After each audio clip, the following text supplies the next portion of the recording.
अपनी तरह नहीं मानते।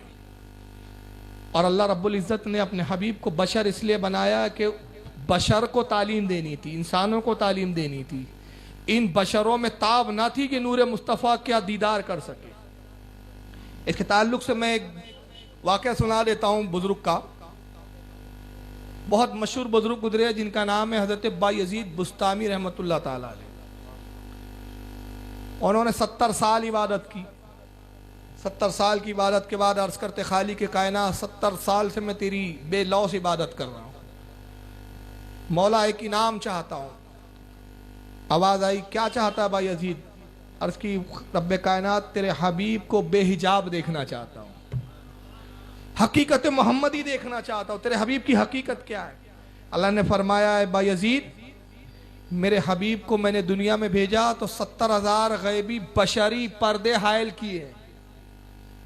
70,000 गैबी पर्दों में आया है मेरा हबीब, और एक पर्दा को उठाने के लिए 70,000 साल की बेरिया इबादत चाहिए। हज़रत बायज़ीद रोने लगे। अर्ज़ किया, खाली के कायनात, अव्वल तो मेरी जिंदगी इतनी नहीं 70,000 साल, और अगर तू अपने फजल से अता भी कर दे तो 70,000 साल बेरिया इबादत कौन करे, जिसमें रिया इतनी सी भी शामिल ना हो। मगर रब्बे कायनात तो कादिर है कि मेरी 70 साल की इबादत को 70,000 साल की इबादत पे शुमार फरमा ले।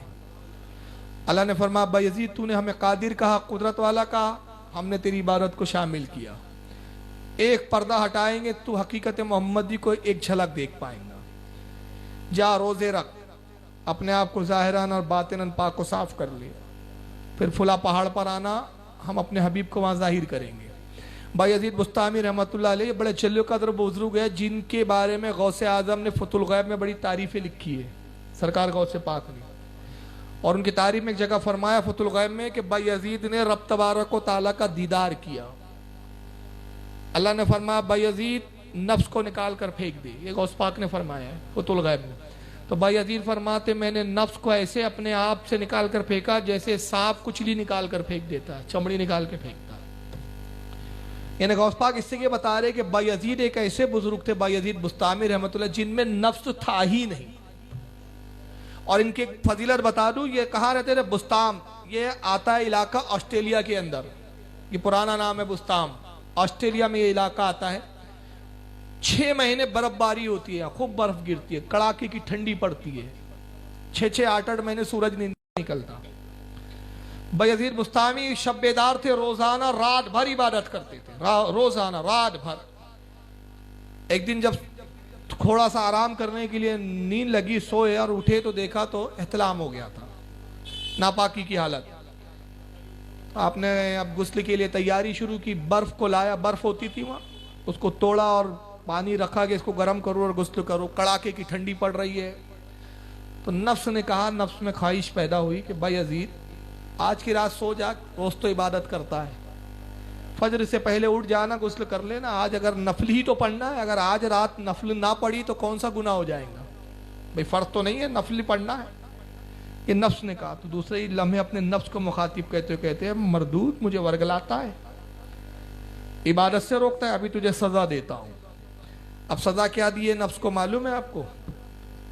उतनी रात में गुस्ल किया ठंडे पानी से, गर्म पानी से नहीं, उतना ही पिघलाया कि ठंडक बाकी रहे। और उसके बाद 40 साल का अरसा ऐसा गुजरा कि कपड़े सूखने नहीं देते। जब भी कपड़े सूखते पानी में गीला करते और पहन लेते और बदन थरथराता था। और कहते हैं, नफ्स देखा एक रात सोने की बात करने का मजा। यह है बायज़ीद बुस्तामी। यहां तक कि एक मरतबा एक बस्ती में जाते, कसाब की दुकान पे पहुंचे, गोश्त बेच रहा है कसाब का, कि एक बड़ा सा गोश्त का मुझे टुकड़ा चाहिए। कसाब ने देखा, बड़ा ताज्जुब किया, साहब कभी जिंदगी में नहीं आया साहब, आज कैसे दुकान पर आ गए गोश्त लेने? उसने एक बड़ा सा गोश्त का लोथड़ा दे दिया, आपने पैसे निकाले, पैसे दे दिया, गोश्त लेके जाने लगे। अपने गुलाम नौकर से कहता है, कसाब जरा पीछा कर इनका, देख जरा ये गोश्त का क्या करते हैं। इसलिए कि आज तक बायज़ीद बुस्तामी मेरी दुकान पर कभी आए ही नहीं। आखिर बात क्या है कि इतना बड़ा गोश्त का टुकड़ा ले जा रहे हैं, जरा पता कर। गुलाम पहुंचा, छुप कर जा रहा है पीछा करते हुए। बायज़ीद लोगों की निगाहों से छुपते छुपाते गोश्त को छुपाकर एक जंगल में पहुंचे, एक पत्थर पे गोश्त को रख दिया और उसको घूरे जा रहे हैं। बहुत देर तक घूरते रहे और उसके बाद गोश्त के उस टुकड़े से मुखातिब होके कहा, ऐ नफ्स, 40 साल हो गए ना तुझे मैंने इस गोश्त से रोका है, आज तू कहता है कि गोश्त खाएंगा, देख तेरी सजा यह है कि मैं तुझे दिखाऊंगा लेकिन खाने नहीं दूंगा, ये तेरी सजा है, देख। और तड़प, अब अगर इसके बाद तूने गोश्त खाने की ख्वाहिश की ना तो इससे ज्यादा सख्त सजा दूंगा तुझे। और गोश्त के लिए थोड़े को छोड़ा और चले आए। इतने नफ्स को मारने वाले थे वो बायजीद बुस्तामी। अल्लाह से कहते हैं, अर्ज करते, मालिक कायनात, तेरे हबीब की बेहिजाब देखना चाहता हूं, तजल्ली को दिखा दे। बहरहाल गुस्ल किया, रोजे वगैरह रखे, एक पहाड़ की चोटी पे बुलाया गया। नबी पाक सल्लल्लाहु अलैहि वसल्लम की तशरीफ आवरी होती है, सरकार की दस्तबोसी की, सलाम किया। सरकार कहते, बायजीद हमारे नाखून की तरफ देखो, हमारे नाखून की तरफ। नाखून की तरफ देखा, बस एक बिजली चमकी, एक बिजली कौंदी, बायजीद बेहोश होकर गिर पड़े। होश में लाया गया, जब होश आया तो सरकार लिबास बशरी में सामने खड़े। बायजीद क्या देखा? अर्ज किया, रसूलुल्लाह, बस एक रोशनी थी, उसकी ताब नहीं थी उसकी, बस इतना जानता हूं कि मैं गिरा और बेहोश हो गया। अल्लाह के नबी, उस बिजली की ताब नहीं थी। इरशाद फरमाया, 70,000 गैबी पर्दों में से एक पर्दे सिर्फ हमारे नाखून की कोर से उठाया गया और तू उसको भी बर्दाश्त ना कर सकता, तो हमें बेहिजाब कहां देख पाएगा। उसी को उस्ताद ज़मान ने कहा, एक झलक देखने की ताब नहीं आलम को, वो अगर जलवा करे कौन तमाशाई हो। एक झलक नहीं देख सकते। तो हकीकत मोहम्मदी नूर है, मगर जाहिरन आप चूंकि बशर भी है तो हम बशर होना भी मानते हैं, मगर अपनी तरह बशर नहीं मानते, इसलिए कि अपनी तरह बशर कहना यह कुफ्र है। और कुरान ने यह नहीं कहा कि नबी बशर है, फरमाया मिस्लुकुम बशर, बशर की तरह है, इंसान की तरह है, लोगों की तरह है। ये नहीं फरमाया कि ये खुद इंसान है। मिसल होना और है, इंसान होना और है। अब आइए जरा इनकी एक दलील सुन लें नूर के इनकार में, जनाब तालिबुर रहमान साहब को। क्या ये अल्लाह का हिस्सा है या अल्लाह है?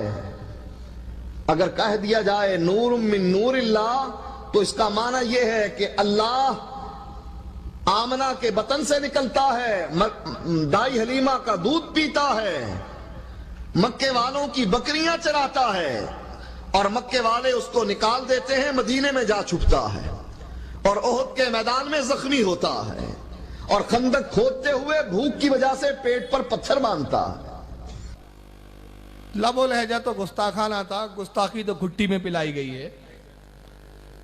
कहते अगर रसूलुल्लाह नूर है तो क्या नूर आमना का दूध पीता है, बकरियां चराता है? हमने कहा वो नूर नहीं था, वो बशर था, लिबास बशरी में।